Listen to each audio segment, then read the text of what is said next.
Hello, everyone. Welcome to another Smogcast, and I'm here interviewing Tony, otherwise known as TonyFlygon, the manager of the Ever Grande BIGs. Do you mind introducing yourself? No problem at all.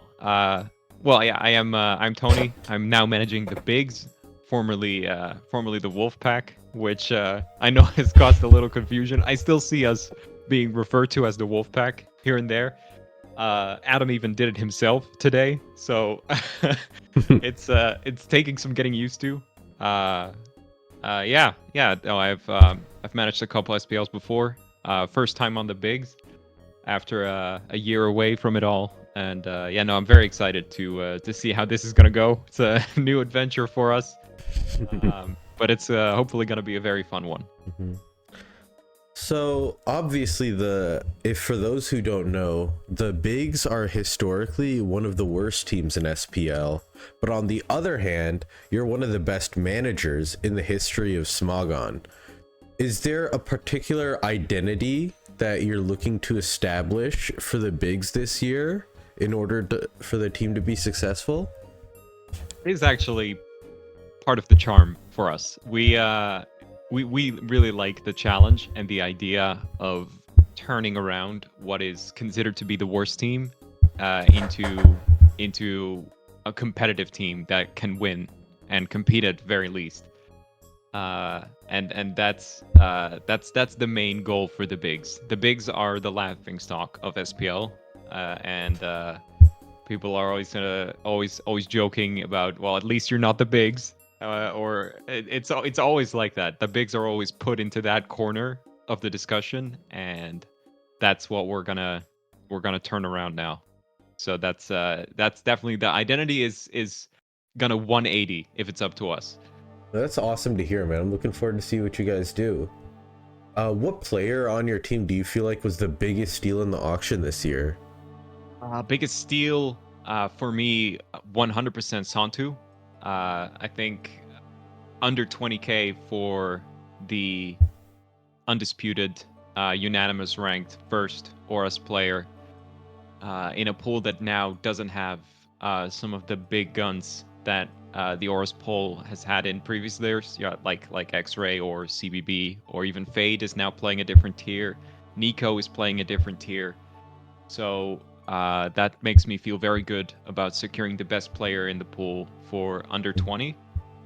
So if I had to pick one, it's for sure Santu. Yeah. On the topic of the auction, what do you feel like were the biggest surprises during the auction this year? I would say actually the thing that stood out to me most early on was how aggressive the Wolfpack were bidding on everybody, especially players like Soulwind. Was the Wolfpack taking him up all the way to 30? I think McMegan was also the Wolfpack doing most of the bidding work there. That was fun and surprising. I like that, seeing that a lot. The Cryos opening with the hard 8K repeatedly as well. That was also really. They kept doing it, just dot eight immediately, which was fun. I like stuff like that, just little auction quirks. I think it's fun. And it started getting noticeable like quite quickly as well. And yeah, no, I like stuff like that. And in terms of prices, I would say Aura's players were cheap early on. I talked about Santu, but Michael Derbeste signing up for Aura specifically, also really cheap in my opinion, for how good he is and how proven he is. And I had to take him up to like 15, 16k myself, and I would have just put him into a different tier if we did get him.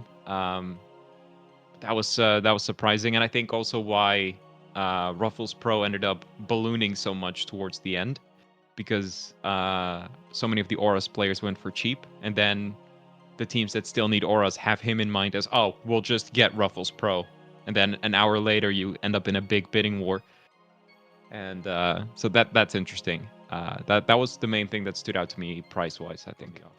Yeah, situations like that are why it's so important to spend money early in these auctions. I feel like that's a trap new managers really fall into, where they have a bunch of money early because they don't like the prices, and then they end up spending it later because they need those players anyways.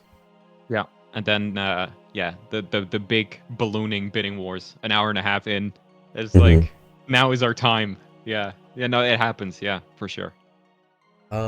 What pool did you feel was the most challenging to plan for? Uh Black and white, I think, was tricky. A lot of the top players we've seen throughout the years weren't there. Finch has a preference for SV, and it's tricky because you're taking a gamble on some of the newer players. We're doing it ourselves as well, and it's returning players as well, like Sergio Aguero, who's now in for I think 13K. He was. Uh, so that's gonna be a bit of a it was a bit of a minefield to navigate at times, and deciding whether you either commit to Soulwind or Dice. And Dice wasn't there for most of the sign up period. Dice signed up very late. So the whole Yeah. time planning, we were like, oh, it's Soulwind. Maybe Finch if you put him there, but Finch preferred SV. So we didn't want to force him into black and white. Um, Mhm. and then after that, it's tricky. No Sensei axe you or anything like that either. Jesus signed up, but then deleted their sign up. And yeah, so it was I think black and white was the most challenging to prepare. SV maybe a little bit too, because so many of the good options were either retained or perhaps managing, like Xavier or Piyush or some of the others. So that was also interesting in terms of how do you budget it and how do you estimate how much a player is going to cost. And then 24 hours before we draft, Mind Gaming deletes his sign up, and it's like, oh man, is everyone going to be now 5K more expensive? Like, how much is Lax going to cost now? How much is, I don't know, Nico going to cost now? Right? How does that change the environment now that Mind is no longer a player you dump all that money on? And yeah, so I'd say those two. But black and white, if I had to pick one, for sure. Yeah. The other thing about SV is since it's 25% of your roster, it's so important to get it right too. Yeah. Yeah, and figuring out which of the like 3 to 5K players is actually a winning one and which is going to be a bigger risk. It's tricky, and you need a bit of luck getting that right and getting the right environment and the group dynamic. Mhm. Um, yeah, that's definitely tricky, I'd say. Yeah. Going off script to here a bit, but I'm curious to see what you think. How important do you think intrinsic skill set versus team environment is for newer players?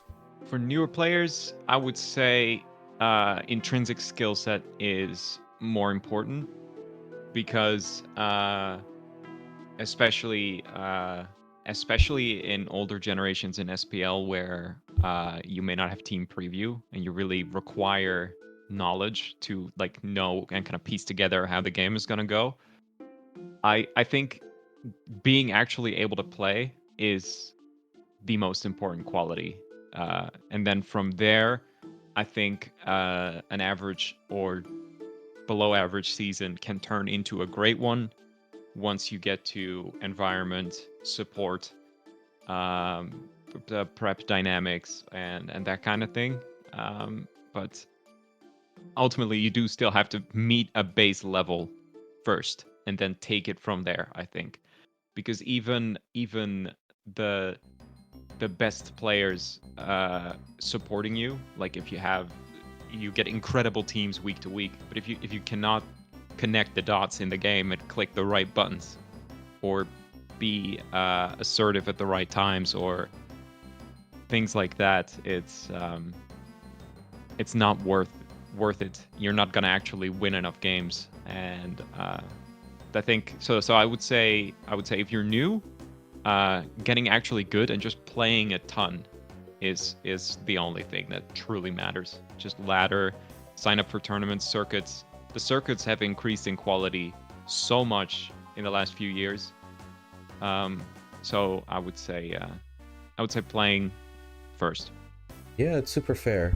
And then final question here. What is the biggest storyline that you'll be following this season? Ooh, personally for me, I think BKC DPP is super interesting, especially after all the noise and bickering around the Machamp situation leading up to the tournament. Seeing him block out every single tier except for DPP is awesome. Just backing up the claims, the statements, the noise, and it's just like, I'll just show you. I'll just go out and show you. And he hasn't done a full season of DPP in SPL like ever. So it's, if he has, it's super long ago, like 10 years ago. And yeah, it's awesome. I can't wait to see how that goes, because it also means you're spending a ton on someone that only plays DPP the whole season. I know firsthand that BKC's influence reaches beyond just his slot. He's incredible to have around in an old gen supporting role. But I want to see him play DPP and see what he brings and see how it's gonna go. So that's definitely the first thing I would say that I can think of. Also excited to see how the cryos are gonna do. I think it's very important that new deserving managerial trios or duos get a shot, and it's not just recycling the same managers over and over. So I'm rooting for them inherently because of that. Just to see if someone new can break into the scene and make the playoffs.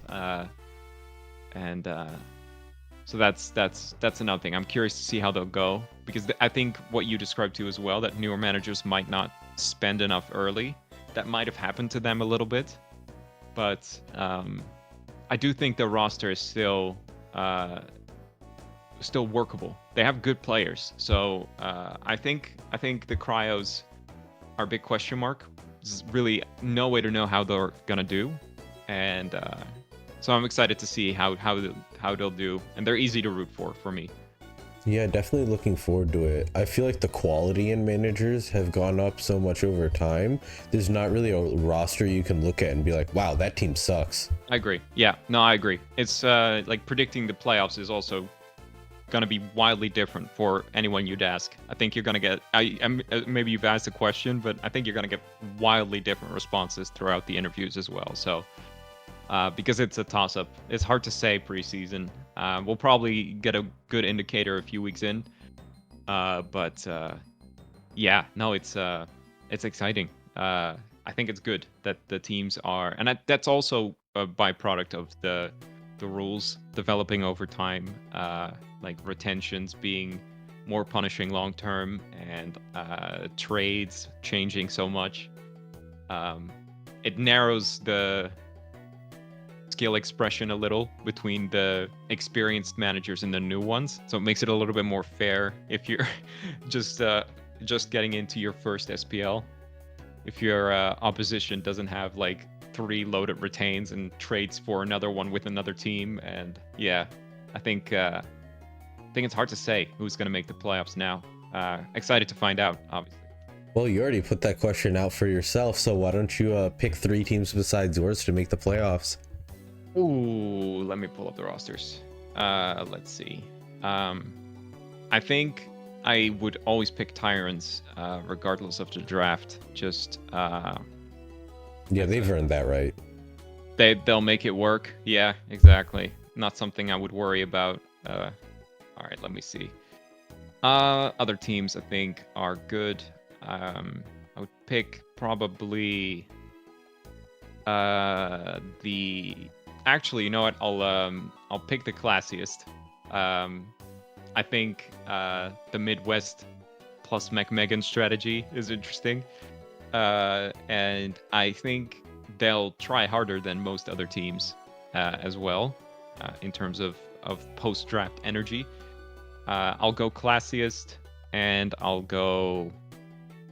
Well, let me see.